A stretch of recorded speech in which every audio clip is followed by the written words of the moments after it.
In the chaotic final days of May 1945, as Berlin burned and the Third Reich collapsed into rubble and ash, one man simply vanished into the smoke. Not just any man, but one of the most powerful and feared figures in Nazi Germany.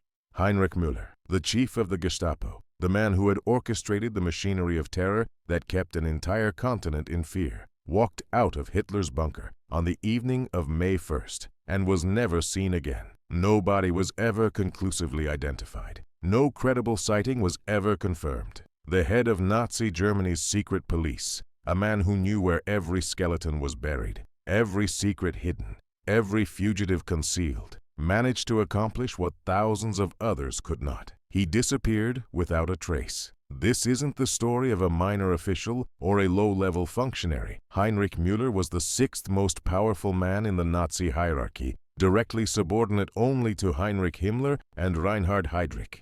He attended the infamous Wannsee Conference where the final solution was coordinated. He commanded the organization that hunted down resistance fighters, broke up spy networks, and sent millions to their deaths.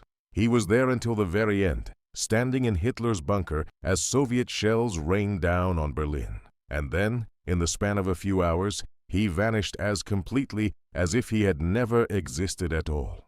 For nearly 80 years, historians, intelligence agencies, and Nazi hunters have sought to answer one burning question. What happened to Gestapo Müller? Did he die in the rubble of Berlin, just another casualty of the war's final hours? Did he escape to South America, living out his days under an assumed identity? Or did he fall into Soviet hands, perhaps even working for the very enemy he had spent years fighting? The mystery has spawned countless theories, alleged sightings, and investigations that span continents and decades. Yet the truth remains as elusive as the man himself. The machinery of terror. Before we can understand Heinrich Müller's disappearance, we need to understand what he commanded. The Gestapo, short for Geheime Staatspolizei or Secret State Police, has become synonymous with totalitarian oppression. It's been featured in countless films and novels, always portrayed as the ultimate instrument of Nazi terror. But few people actually understand what the Gestapo was, how it operated, or the true scope of its power. The Gestapo was born in 1933, created by Hermann Göring when he served as Prime Minister of Prussia. Initially, it was just another regional police force, limited to Prussia alone. But the Nazis saw its potential. Within a year, Heinrich Himmler, the head of the SS, gained control of the organization. The Gestapo became nationwide, absorbing all previous security police agencies into one massive umbrella organization. By April 1934, it had become the primary instrument of political control throughout Germany. The transformation was swift and total. The Gestapo's mandate was simple but terrifying. Investigate treason, espionage, sabotage, and any criminal attacks against the Nazi Party or the German state. But unlike normal police forces, the Gestapo operated without judicial review after 1936. They were above the law. They could arrest anyone, hold them indefinitely, and decide their fate without bothering with courts or trials. They answered to no one except their superiors in the SS hierarchy. When war came in September 1939, the Gestapo merged into an even larger organization called the Reichssecurity Main Office, the RSHA. This massive bureaucratic machine consolidated all Nazi security and intelligence operations under one roof. The Gestapo became Department 4 of the RSHA, but it retained its fearsome reputation and its direct power over life and death. Its reach extended across occupied Europe, with officers stationed in every conquered territory. They hunted resistance fighters in France, tracked down Jews in Poland, infiltrated partisan groups in Russia, and monitored prisoner of war camps everywhere. The Gestapo's methods were as ruthless as their mandate was broad. They employed informants in every neighborhood, spies in every workplace, and agents provocateurs in every suspicious organization. They used torture as a standard investigative technique. They took hostages to compel cooperation. They executed suspects without trial and made examples of anyone who resisted. The mere mention of the Gestapo was enough to silence dissent and inspire terror. And at the head of this vast apparatus of oppression stood one man, Heinrich Müller, The unlikely architect. Heinrich Müller was born on April 28, 1900 in Munich, Bavaria. His origins were decidedly working class, the kind of background that might have limited his opportunities in the rigid class structure of Imperial Germany. His father was a medical sergeant and later a gendarmerie officer, a position of modest respectability but little influence. Young Heinrich attended a basic public school and seemed destined for a life of manual labor. He apprenticed as an aircraft technician, learning a trade that would keep him employed but certainly wouldn't make him powerful. Then came the First World War, and with it, opportunity. Müller joined the German military and became a pilot, though not the glamorous fighter ace type celebrated in propaganda. Instead, he flew artillery observation planes on the Western Front, the unglamorous but essential work of spotting enemy positions and directing German fire. It was dangerous, skilled work that required nerves of steel and careful attention to detail. Müller proved exceptional at it. He earned the Iron Cross First and Second Class, the Bavarian Military Merit Cross, and the Bavarian Pilot's Badge. These decorations marked him as a man of competence and courage, someone who could be relied upon under pressure. When the war ended in Germany's defeat and revolution, Müller found himself adrift in a chaotic new world. The German Empire had collapsed. Bavaria declared itself an independent Soviet republic. Communist revolutionaries seized control of Munich, and Heinrich Müller, the decorated war veteran, joined the Bavarian police in 1919 to help restore order. What he witnessed in those chaotic months shaped him for life. He saw the Communist Red Army shoot hostages. He watched revolutionary tribunals condemn people to death based on class background alone. He witnessed the chaos and violence that accompanied ideological extremism. From that moment on, Heinrich Müller harbored a visceral, almost pathological hatred of communism. This wasn't political philosophy or abstract ideology, it was personal. He had seen what communists did when they held power, and he was determined to fight them with every tool at his disposal. Müller rose rapidly through the ranks of the Munich police. By the time the Weimar Republic had stabilized, he headed the political police department, responsible for monitoring and suppressing extremist movements. And here's where the story takes its first ironic turn. Heinrich Müller was excellent at suppressing both communists and Nazis. He viewed both as dangerous extremists who threatened public order. He investigated Nazi activities with the same zeal he applied to communist cells. He even referred to Adolf Hitler as that unemployed house painter and that Austrian draft dodger. For Heinrich Müller, these men were criminals and troublemakers, nothing more. The Nazi who wasn't. When the Nazis came to power in January 1933, Heinrich Müller faced an existential crisis. On March 9th, as Nazi brownshirts staged their putsch against the Bavarian government, Müller actually advocated using force to stop them. He wanted to defend the democratic government against the Nazi takeover. This was not the resume of a man destined to become one of the most powerful figures in the Nazi state. But Reinhard Heydrich saw something in Müller that transcended ideology. Heydrich, Heinrich Himmler's ruthless deputy and the architect of the Nazi security apparatus, recognized pure talent when he saw it. Müller was a skilled investigator, a meticulous organizer, and a man utterly devoted to his work.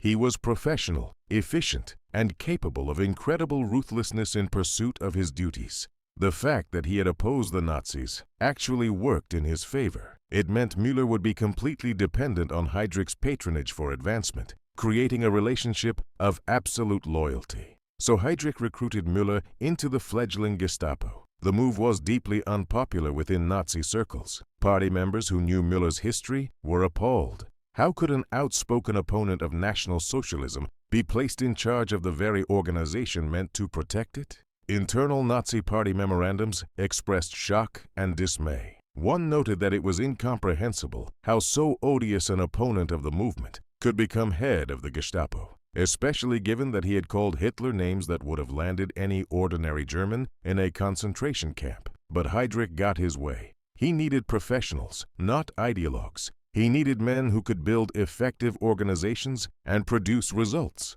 Heinrich Müller might not have believed in Nazi racial theory or German destiny, but he believed absolutely in duty, discipline, and the power of the state.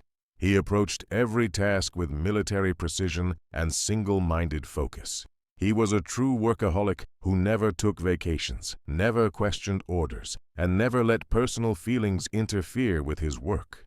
Historian Richard Evans captured Müller's mindset perfectly. Müller was a stickler for duty and discipline and approached the tasks he was set as if they were military commands. A true workaholic who never took a vacation, Müller was determined to serve the German state, irrespective of what political form it took, and believed it was everyone's duty, including his own, to obey its dictates without question. This was a man who served the state, not the party. The Nazis happened to control the state, so Müller served them. But his loyalty was to authority itself, to order, to the concept of duty carried out with ruthless efficiency.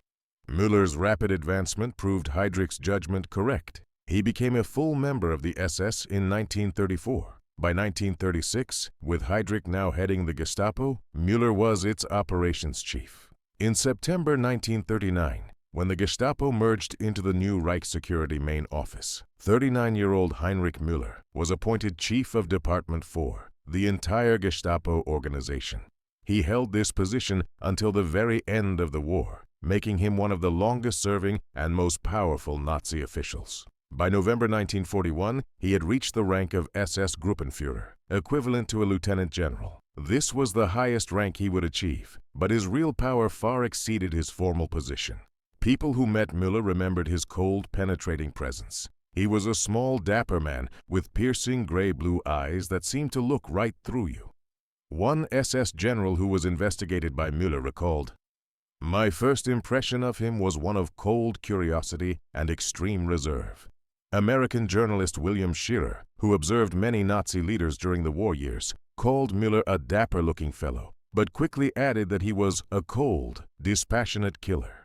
Even other SS officers found him unsettling. There was something inhuman about his detachment, his complete lack of emotional response to the suffering his orders caused. If the devil manufactured administrators, Müller would have been the showcase model, efficient, ruthless, and utterly devoid of conscience.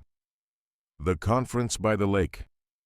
On January 20th, 1942, Heinrich Müller attended a meeting that would seal the fate of millions. The location was a villa at Wannsee, a pleasant suburb of Berlin on the shores of a beautiful lake. The building had once belonged to a pharmaceutical manufacturer, but was now an SS guest house. 15 high-ranking Nazi officials gathered that cold winter day for what would become known as the Wannsee Conference. Their purpose? To coordinate the final solution to the Jewish question. Reinhard Heydrich chaired the meeting. He had called together representatives from every government ministry whose cooperation would be needed. The Interior Ministry was there, the Justice Ministry, the Foreign Office, the occupation authorities from Poland and other conquered territories, and of course key figures from the SS security apparatus.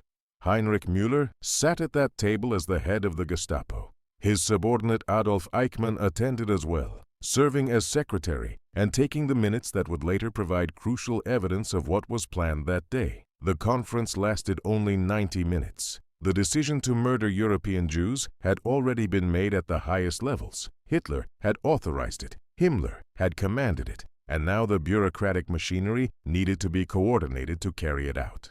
Heydrich explained the plan with chilling bureaucratic precision.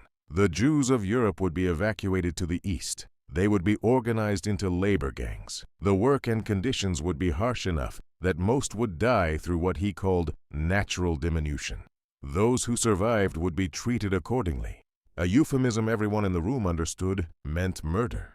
The officials discussed logistics, how to define who was Jewish, what to do about mixed marriages, whether to include half-Jews and quarter-Jews, which countries to start with and in what order, how to handle the Jews in allied nations like Hungary and Romania. The entire conversation was conducted in the measured, reasonable tones of administrators solving a complex organizational problem. They were planning genocide, the systematic murder of every Jewish man, woman, and child they could find across an entire continent, and they discussed it as if they were arranging a new filing system. When the meeting ended, Heydrich, Müller, and Eichmann remained behind. They sat by the fireplace, smoking and drinking brandy. Eichmann later recalled how remarkable this was. The austere Heydrich rarely relaxed enough to enjoy alcohol and tobacco. But that day, he was positively celebratory. He had just coordinated a plan to destroy an entire people, and he was pleased with how smoothly the meeting had gone. For Heinrich Müller, it was just another day at the office. He had attended. He had contributed where necessary, and now he would return to his desk to ensure the Gestapo did its part in making the plan reality. Müller's involvement in the Holocaust was intimate and extensive. His subordinate Eichmann organized the deportations, but it was Müller who had to sign off on the major decisions. Eichmann remained in constant contact with his chief, reporting developments and seeking guidance. When Eichmann sent reports on the number of Jews being transported, it was Müller who wrote the final tallies in his distinctive orange-colored pencil at the top of each document. When questions arose about the pace of deportations or the capacity of the killing centers, Müller provided answers and directives.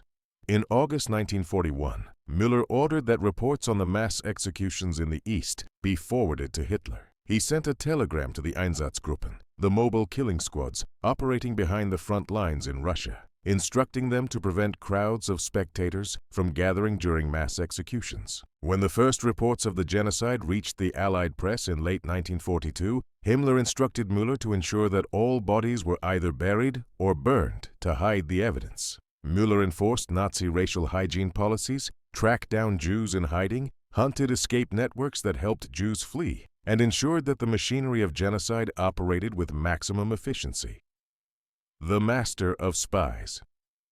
While the Holocaust represented Müller's most terrible crime, his skills as an intelligence officer earned him grudging respect even from his enemies. His greatest achievement in this realm came in 1942 when he successfully infiltrated and destroyed what had been one of the most effective Soviet espionage networks operating in Europe. The Red Orchestra, as the Germans called it, was actually a loose collection of spy rings that had been feeding sensitive military and political intelligence to Moscow since before the war. The name came from German counterintelligence jargon. They called radio operators pianists, their transmitters pianos, and their networks orchestras. When they discovered these operators were sending intelligence to the Soviet Union, they dubbed them the Red Orchestra. The networks were sophisticated and well-placed. They had sources in the German military, in occupied territories, and even in neutral countries like Switzerland. The intelligence they provided to Moscow was invaluable, including advance warning of German military operations, details of weapons production, and information about German defenses. For years, they operated successfully, their radio transmission seeming impossible to trace, their sources remaining hidden. Then, German radio counterintelligence began to crack their codes. Messages were intercepted and decrypted. A breakthrough came in July 1942, when cryptanalysts decoded a message containing German names and addresses. This created an opportunity, and Heinrich Müller seized it with both hands. Rather than simply arrest everyone involved, he directed a more sophisticated operation. Müller's Gestapo teams captured several key radio operators and managed to turn them, convincing or coercing them into working for Germany instead of the Soviet Union. These double agents continued to send messages to Moscow, but now the intelligence they transmitted was carefully crafted disinformation designed to mislead Soviet military planning. From 1942 until 1945, Müller ran what was arguably the most successful counterintelligence operation of the war. The Soviets believed they were receiving authentic intelligence from their established networks, when in reality they were being systematically deceived. The operation, still called the Red Orchestra even though it was now under German control, represented one of the greatest Soviet intelligence failures of the war. It demonstrated Müller's talent for complex operations, requiring patience, attention to detail, and a deep understanding of how espionage networks functioned. Where others might have simply arrested the spies and declared victory, Müller saw the opportunity to turn their network into a weapon. It was this kind of strategic thinking that made him so valuable to the Nazi regime and so dangerous to their enemies. The Plot and the Purge. July 20th of 1944 started as a typical day at Hitler's military headquarters in East Prussia. Then, at 12:42 p.m., a bomb exploded in the conference room, where Hitler was meeting with his senior officers. The blast killed 4 people and wounded many others. Hitler survived with relatively minor injuries. But for the German resistance movement that had planted the bomb, the failure would prove catastrophic. The attempted assassination was the culmination of years of planning by German military officers and civilians who had come to see Hitler as leading Germany to disaster. They had hoped that killing the dictator would allow them to negotiate peace with the Allies and save Germany from total destruction. Instead, their failure triggered the most extensive political purge in Nazi Germany's history. Heinrich Müller was placed in charge of the investigation. He threw himself into the task with his characteristic thoroughness and ruthlessness. The Gestapo arrested over 5,000 people in connection with the plot over the next 6 months. These weren't all actual conspirators. Müller used the investigation as an opportunity to settle scores and eliminate anyone suspected of insufficient loyalty to the regime. If you had ever expressed doubts about the war, if you had friends or family connected to the resistance, if you were simply someone the Gestapo had been watching for other reasons, you might find yourself arrested, interrogated, and executed as part of the July 20th investigation.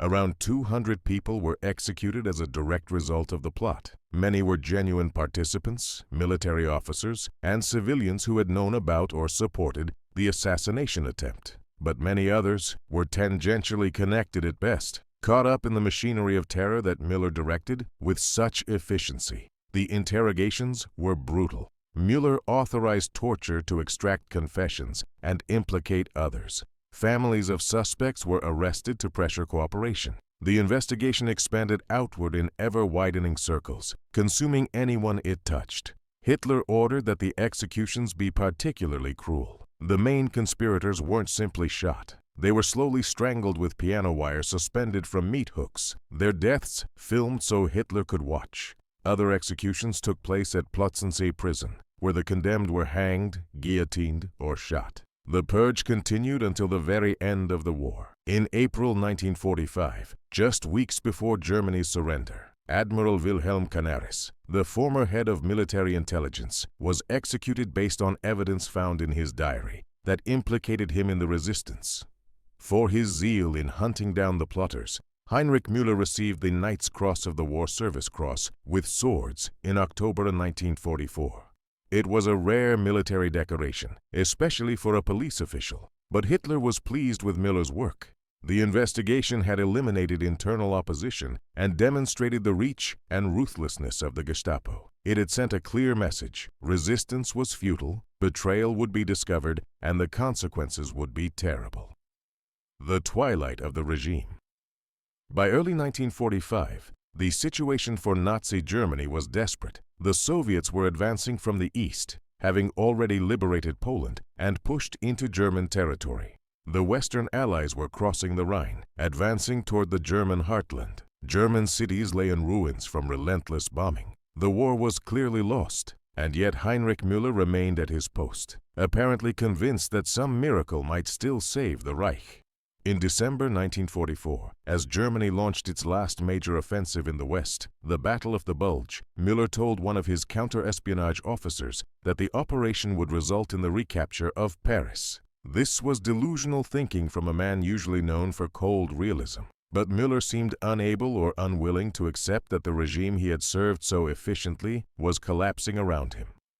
Gestapo headquarters at number 8, Prinz Albrechtstrasse in central Berlin, had been badly damaged in an Allied air raid in January 1945. The building that had been the nerve center of Nazi terror for 12 years was now a shell, its extensive files destroyed, its offices unusable. Müller and the senior Gestapo leadership relocated to other premises, moving from building to building as the bombing intensified and Soviet forces drew closer. By April 1945, Müller's boss, SS Obergruppenführer Ernst Kaltenbrunner, had already fled Berlin. Kaltenbrunner, who had taken over as head of the Reich Security Main Office after Heydrich's assassination in 1942, saw that the end was near. He left for Austria, planning to hide out in the mountains and hoped to avoid capture. But Heinrich Müller remained in Berlin. Some sources suggest he assumed temporary command of the entire RSHA in Kaltenbrunner's absence, making him the acting head of all Nazi security and intelligence operations. As the Soviet army fought its way into Berlin, street by street and building by building, Müller retreated to Hitler's bunker beneath the Reich Chancellery. The Führer bunker, as it was called, was a maze of concrete rooms and corridors buried deep beneath the garden of the Reich Chancellery. It had become the last refuge of the Nazi leadership, the final headquarters of a regime that once claimed it would last 1,000 years. On April 27, 1945, Müller received what would be one of his final assignments. Hermann Fegelein, Himmler's liaison officer to Hitler, had attempted to desert. Hitler had discovered that Himmler was secretly attempting to negotiate surrender to the Western Allies behind his back. Enraged at this betrayal, Hitler ordered Fegelein arrested. Müller conducted the interrogation in the basement of the Church of the Trinity near the Reich Chancellery. Under brutal questioning, Fegelein apparently confirmed Himmler's treachery. The next day, April 28th, Fegelein was shot. On April 30th, Hitler committed suicide. The man Müller had served with such ruthless efficiency was dead, the Nazi state was collapsing, and Soviet forces were now within a few hundred meters of the bunker. Yet Müller remained. Hitler's secretary Traudl Junge recalled seeing Müller on April 30th, still in his full SS general's uniform, still apparently at his post. He was working, she said, continuing the investigation into Himmler's betrayal, even as the Third Reich entered its final hours. The final curtain. The evening of May 1st, 1945 marked the last confirmed sighting of Heinrich Müller. Berlin was falling. The Reich Chancellery area was under intense Soviet attack. Most of Hitler's staff and the remaining Nazi leadership in the bunker were preparing to attempt breakouts, desperate dashes through Soviet lines in hopes of reaching American or British forces to the west. Hitler's pilot, Hans Bauer, later recalled speaking with Müller that evening. The Gestapo chief made his position clear. "We know the Russian methods exactly. I haven't the faintest intention of being taken prisoner by the Russians." This statement would later fuel speculation about what happened next. It suggested Müller knew what awaited him if captured. The Soviets had particular reasons to want the head of the Gestapo. He had organized the repression of Soviet spy networks. He had overseen counterintelligence operations against the Red Army. He bore responsibility for the deaths of countless Soviet citizens. If the Russians took him alive, his fate would be unpleasant. Multiple witnesses placed Müller in the bunker complex that evening. He was last seen in the company of Christian Schultz, a Gestapo radio specialist. Several bunker occupants later testified that they saw Müller and Schultz together, apparently in conversation about something, though no one remembered the specifics of what they discussed. What's notable about that evening is what Müller didn't do. Several groups attempted to break out of the bunker complex, trying to fight their way through Soviet lines. Hitler Youth leader Arthur Axmann led one group. Others formed their own escape parties, some successfully reaching American lines, most being captured or killed in the attempt. But Heinrich Müller didn't join any of these groups. One witness reported that Müller explicitly refused to join a breakout attempt, saying, "The regime has fallen, and I fall also." If true, this suggests he intended to commit suicide rather than be captured. But no body wearing his uniform was found in the bunker after the Soviets captured it. No suicide note was discovered. No weapon was recovered with his identification. By the early hours of May 2nd, Soviet forces had completely secured the Reich Chancellery and bunker complex. They began the process of identifying bodies, cataloging documents, and interrogating any survivors they captured. They found Hitler's body, partially burned in the garden. They found Goebbels and his wife and children, poisoned in the bunker. They found dozens of other bodies, soldiers and civilians caught in the final battle or who had taken their own lives rather than face capture. But they did not find Heinrich Müller. His subordinate Christian Schultz also seemed to vanish. Neither man appeared on any Soviet prisoner lists. No credible witness emerged, claiming to have seen them after May 1st. It was as if both men had simply ceased to exist. The Great Hunt. In the immediate aftermath of Germany's surrender, Allied intelligence agencies established a joint organization called the Intelligence War Room to hunt down high-ranking Nazis. Heinrich Müller was a top priority target. As the head of the Gestapo, he possessed intimate knowledge of Nazi intelligence operations, resistance networks, and collaboration across Europe. He had also been directly involved in the Holocaust and numerous war crimes. The Allies wanted him badly, both for prosecution and for what he knew. But finding Heinrich Müller proved unexpectedly difficult. The first problem was his name. Heinrich Müller is one of the most common names in Germany, roughly equivalent to John Smith in English-speaking countries. There was even another SS general named Heinrich Müller, causing immediate confusion in Allied records. When investigators tracked down a Heinrich Müller and found he wasn't the Gestapo chief, they had to start over. This happened dozens of times in the first months after the war. The intelligence war room systematically captured and interrogated other Reich Security main office officials. They found nearly all of them. Kaltenbrunner was captured in Austria in May 1945. Adolf Eichmann, Müller's subordinate, managed to escape initially, but was captured years later in Argentina by Israeli agents. Walter Schellenberg, head of foreign intelligence, surrendered to Allied forces. Other Gestapo officials were rounded up across Germany and occupied territories, but not Müller. By late July 1945, intelligence summaries noted that while most RSHA officials had been located, Müller's fate remained unknown. Some evidence suggested he had remained in Berlin until the end. Other reports placed various Gestapo officials in southern Germany, suggesting Müller might have escaped the capital. But no one could produce Müller himself, dead or alive. In 1947, American and British agents tracked down and searched the home of Anna Schmid, Müller's wartime mistress. They hoped to find correspondence or information suggesting Müller had survived and was in contact with her. The search turned up nothing. Schmid told investigators that Müller had given her a vial of cyanide as a parting gift when she last saw him on April 24, 1945. This was consistent with what many senior Nazis did in the war's final days, providing poison to those close to them as a final option against capture. Walter Schellenberg, who had been Müller's rival in the RSHA leadership, provided the first intriguing lead about Müller's post-war fate. In 1950, while cooperating with Allied intelligence during the Nuremberg trials, Schellenberg claimed he had heard that Müller had been seen in a Soviet prison in Moscow in 1948. The source was supposedly a German officer who had been held prisoner in the Soviet Union and encountered Müller there. According to this account, Müller had died in Soviet captivity shortly after being seen, sometime in late 1948. The story had significant problems. Schellenberg himself died of cancer shortly after making these claims, so he couldn't be questioned further. The alleged German officer who supposedly saw Müller was never identified or located. The Soviets never acknowledged holding Müller or having any information about his fate. But the story planted a seed of speculation. Had the Gestapo chief fallen into Soviet hands after all? Theories and testimonies. The mystery of Heinrich Müller's disappearance spawned multiple theories, each supported by fragmentary evidence and contested by contradictory accounts.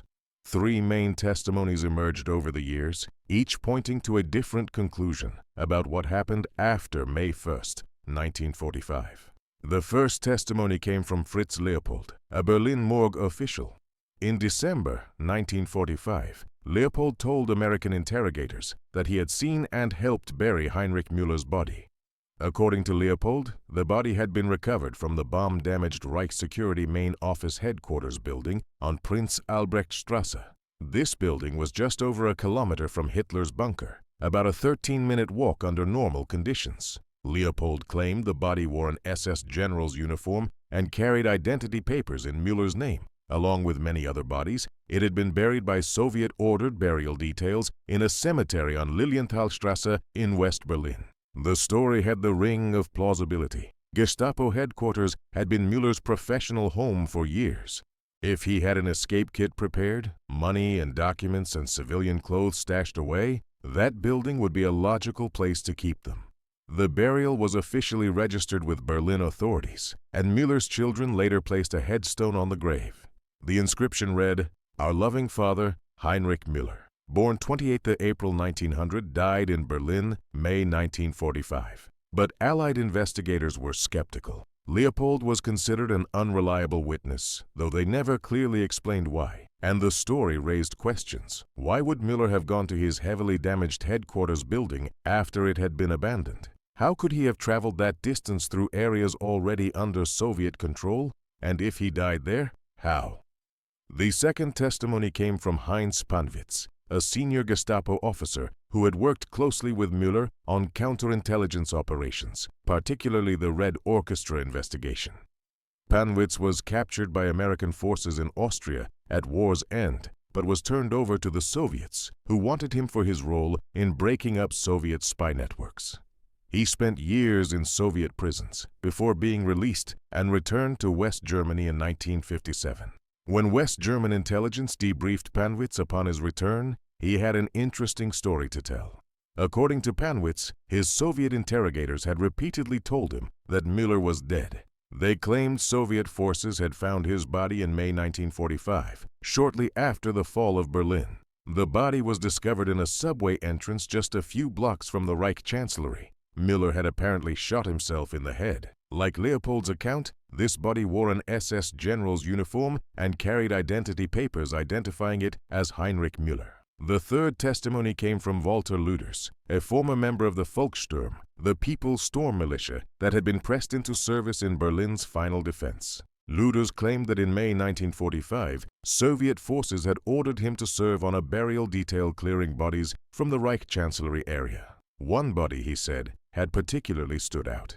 It wore an SS general's uniform, but strangely, all decorations and the medal ribbon bar had been removed. The body had identity papers identifying it as Heinrich Müller.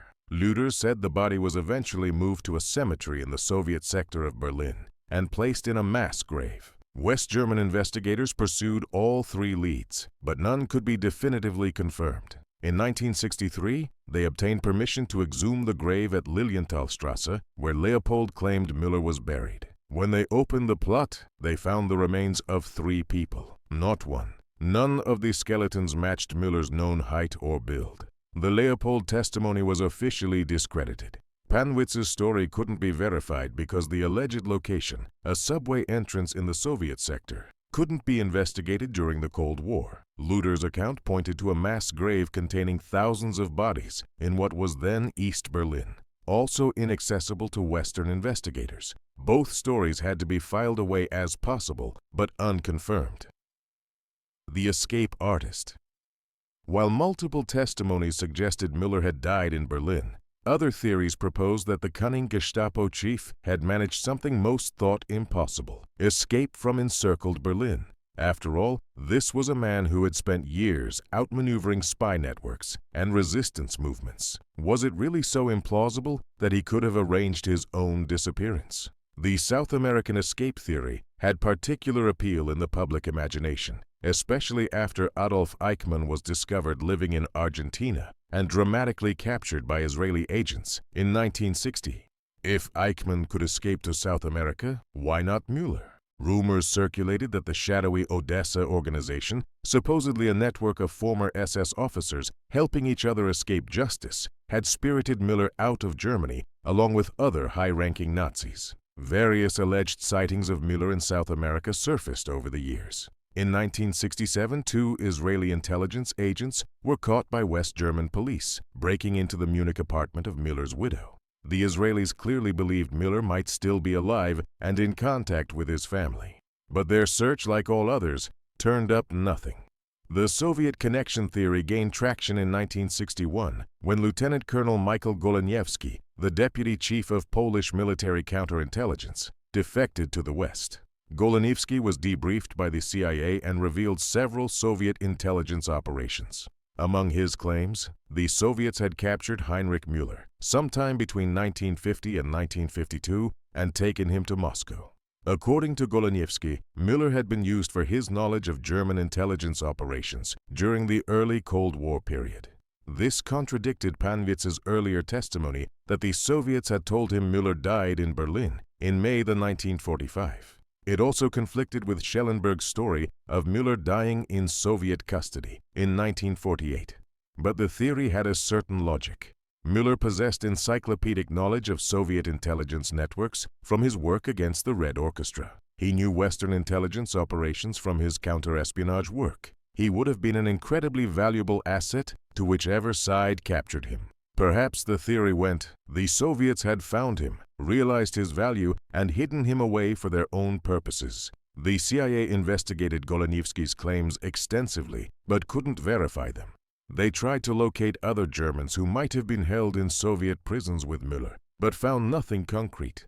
When the Soviet Union collapsed in 1991 and archives were opened, researchers hoped to finally solve the mystery, but no evidence emerged from Soviet files confirming Müller had ever been in Soviet custody. In 2008, German historian Peter Longerich published a biography of Heinrich Himmler that contained a startling new claim. According to Longerich, based on testimony from Himmler's adjutant, Müller had not died in Berlin at all. Instead, he had somehow escaped the capital and made his way north to Flensburg, where Admiral Karl Dönitz was attempting to maintain a rump Nazi government in the days immediately following Germany's surrender. Longerich claimed Müller was with Himmler on May 11, 1945, when Himmler attempted to flee south through British lines. According to this account, Müller parted company with Himmler's party at the town of Meinstedt and subsequently disappeared. The problem with Longerich's account is that he provided no clear documentation for these claims. How had Müller escaped Berlin between May 1st and May 2nd, when nearly every other attempt to break out of the encirclement failed?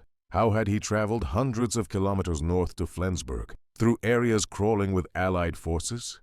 Longerich offered no explanation, and other historians remained skeptical. The Jewish Cemetery. In 2013, the mystery appeared to reach a conclusion. Johannes Tuchel, director of the German Resistance Memorial Center in Berlin, announced that he had solved the case of Heinrich Müller's disappearance. Based on archival documents he had discovered, Tuchel claimed that Müller's body had indeed been found in August 1945 and buried in a mass grave at a cemetery in Berlin. According to Tuchel, a work crew clearing bodies from the devastated Reich Chancellery area discovered a corpse wearing an SS general's uniform. In the left breast pocket of the uniform was a service identification card with a photograph. The ID belonged to Heinrich Müller. The body was first temporarily buried in the garden of the Air Ministry building just down the street from the old Gestapo headquarters. Later, in August 1945, it was moved to a permanent burial site, a mass grave containing approximately 2,700 bodies at the old Jewish cemetery in Berlin's Mitte district. The irony of this location was not lost on anyone. The Jewish cemetery had been destroyed by the SS in 1943. Now, if Tuchel was correct, the man who had helped organize the Holocaust lay buried in the ruins of a Jewish cemetery, one of 2,700 anonymous bodies in an unmarked mass grave. The head of the Central Council of Jews in Germany called it horrible that one of the most cruel Nazi criminals ended up in a Jewish cemetery. Tuchel's evidence came from historical documents that recorded the body's discovery and burial. These documents, he claimed, clearly identified the body through the ID card and described the burial process. He was confident he had finally solved one of World War II's most enduring mysteries. But there was a problem. Jewish religious law strictly forbids exhuming graves. The cemetery contained 2,700 bodies in mass graves. Even if authorities wanted to confirm Tuchel's theory through DNA testing, they couldn't. The bodies couldn't be disturbed. So while Tuchel's theory was plausible and backed by documentary evidence, it could never be proven with absolute certainty. Heinrich Müller, if he was indeed there, would remain anonymous forever. Just one more body in a mass grave, his bones mixed with those of the victims his organization had helped to murder. The truth in the shadows. What really happened to Heinrich Müller? After decades of investigation, countless theories, and multiple alleged solutions, the honest answer is that we simply don't know with certainty. But we can evaluate the evidence and make informed judgments about which scenarios are most likely.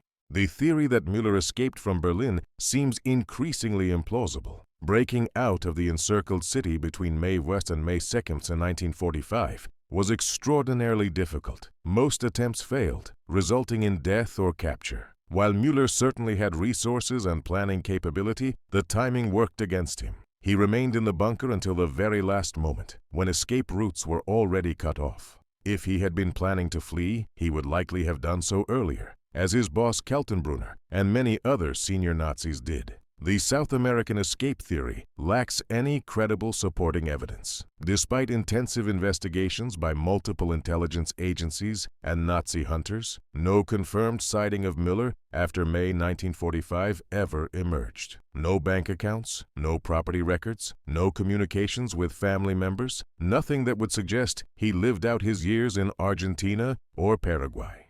Given how thoroughly these escape routes and communities were eventually investigated, particularly after Eichmann's capture, it seems unlikely Müller could have remained completely hidden for decades.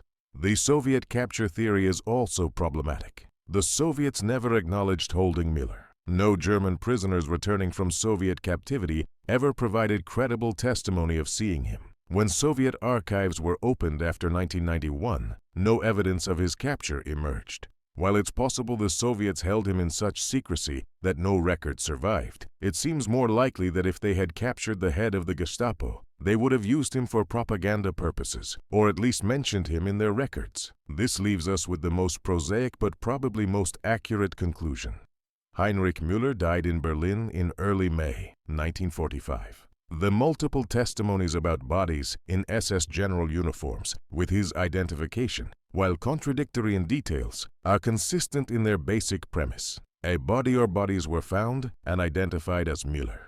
The most likely scenario based on the available evidence is this. On the evening of May 1st, Müller left the Führerbunker, perhaps in the company of Christian Schultz.